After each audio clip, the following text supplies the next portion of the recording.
I'm Jude. I'm in the process of fitting out a workshop here, which I've recently completed.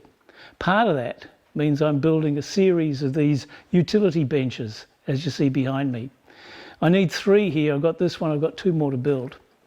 I build them somewhat differently to what you might expect, and it's a method of using up crap timber that I might have lying around.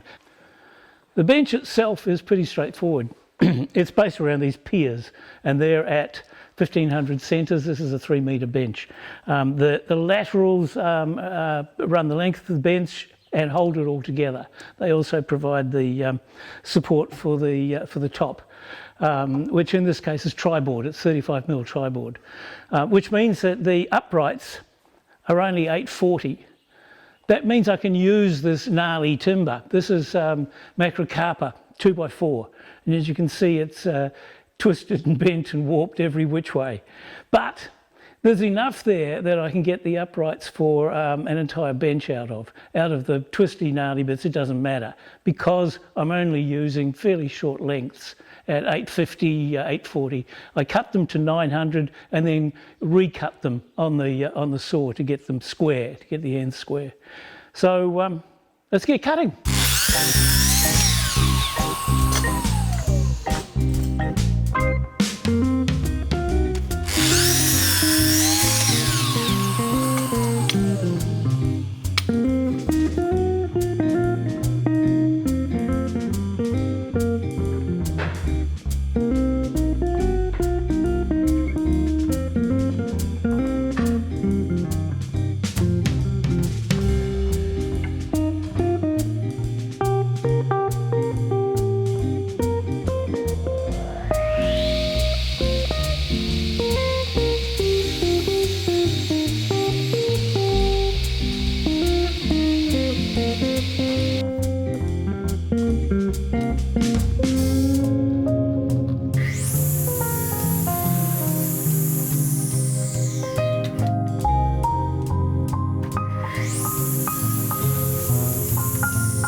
Okay, I've got all the pieces that we need to make one of these piers, and I'll show you how they go together. It's basically a sandwich.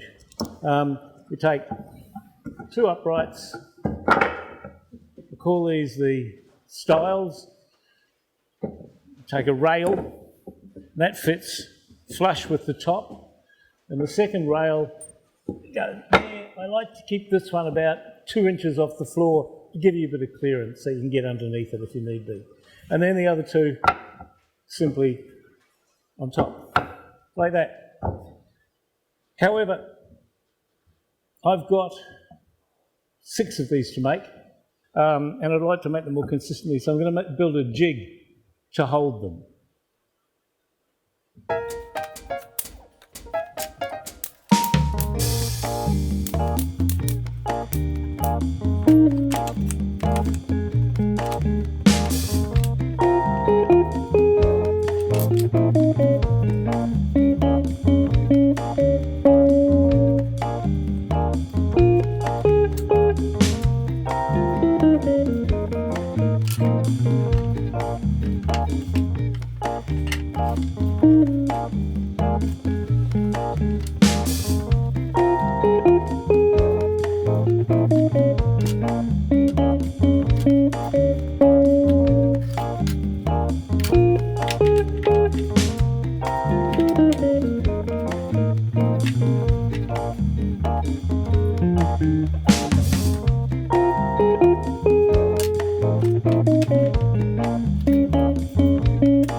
From experience, I've found that the easiest way to do these is simply turn the piers upside down, put the laterals along on the floor, and that keeps everything nice and level and square.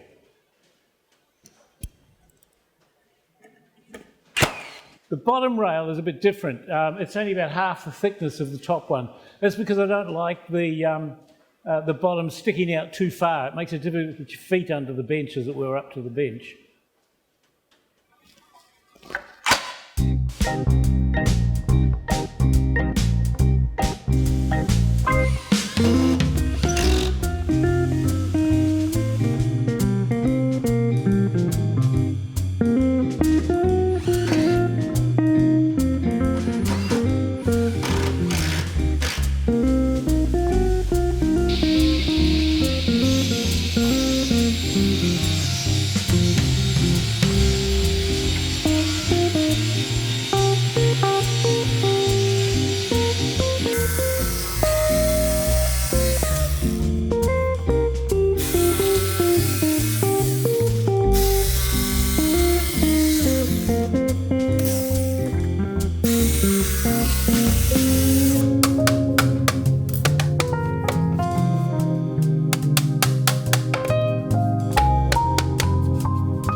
So it's finished.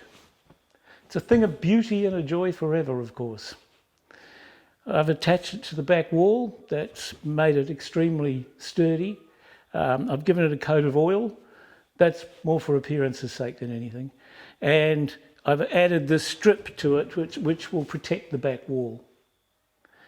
I hope this has been entertaining, interesting, instructive to you.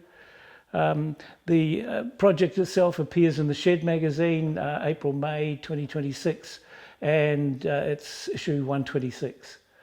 I hope to do a few more with the Shed. The next one we have planned is a mitre saw bench, which will be constructed from steel with a wooden top on it. So I look forward to seeing you again. Thank you.